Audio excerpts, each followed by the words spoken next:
Édouard Hatché, bonjour. Vous êtes le cofondateur de la société Starbold.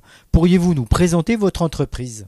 Starbolt, c'est une société qui a été créée en 2018 avec mon associé Hugo et moi-même, avec le défi de démocratiser l'usage du deux roues électriques, mais par le biais de l'entreprise, et pas seulement à la vente, mais par de la location, pour apporter tout un service clé en main. On répond aussi à ce gros défi, c'est de faire en sorte d'améliorer la qualité de l'air dans nos villes, et on pense que l'entreprise est un formidable levier pour influer en fait sur la qualité de l'air, parce que les salariés des entreprises se rendent régulièrement sont amenés à être mobiles sur le temps de travail, que ce soit pour se rendre au travail ou se déplacer sur leur temps de travail pour des rendez-vous clients, par exemple. Donc nous, ce qu'on a créé comme service, c'est une solution complètement packagée de mobilité pour le dirigeant de l'entreprise.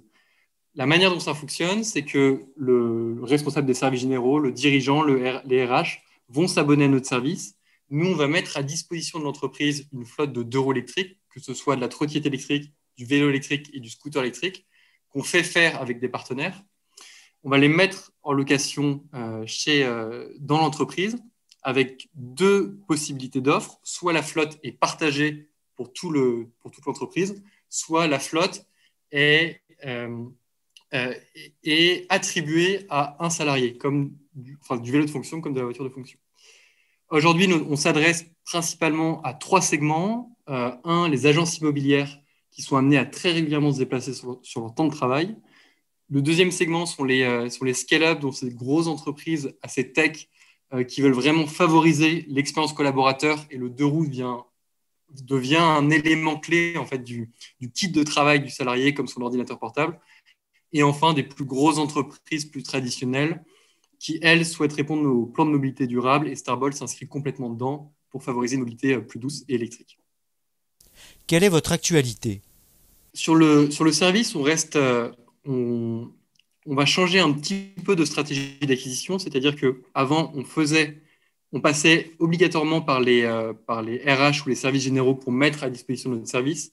Maintenant, on va faire une offre en B2B2C, c'est-à-dire qu'on va faire un partenariat avec l'entreprise, mais ce n'est pas elle qui nous paiera, mais ce sont ses salariés. C'est-à-dire qu'il n'y aura pas besoin d'avoir un accord entre Starbolt et l'entreprise, mais les salariés pourront directement s'adresser à Starbolt. Ensuite, on a un nouveau modèle, on a 400 nouveaux vélos qui arrivent et qui vont être mis en location, avec un nouveau modèle qui pourrait être présenté, un nouveau modèle de vélo électrique sur le vélo électrique, qui sera mis en avant lors de ce salon-là. Quelle est la place d'autonomie dans votre approche du marché de la mobilité? Autonomie, c'est un salon, on l'a fait chaque année, et le gros apport d'autonomie pour nous, c'est qu'on a trouvé des partenaires, surtout chez Autonomie, des partenaires dans nos hardware. On fait faire nos cadenas connectés de nos vélos en flotte partagée grâce à un acteur que nous avons rencontré chez Autonomie, au salon d'Autonomie. On a par exemple aussi des traceurs, on travaille avec Velco sur toute la partie traceur, qui sont des acteurs aussi qu'on a souvent retrouvés dans ce salon-là. Et pour conclure, qu'attendez-vous du salon pour cette édition 2021? Donc nous, ce qu'on attend vraiment, c'est de rencontrer des nouveaux partenaires. Et aussi, évidemment, ce salon-là intéresse de plus en plus des collectivités, des acteurs, même des entreprises de plus en plus, et aussi de pouvoir générer des nouveaux contrats et du business avec des participants.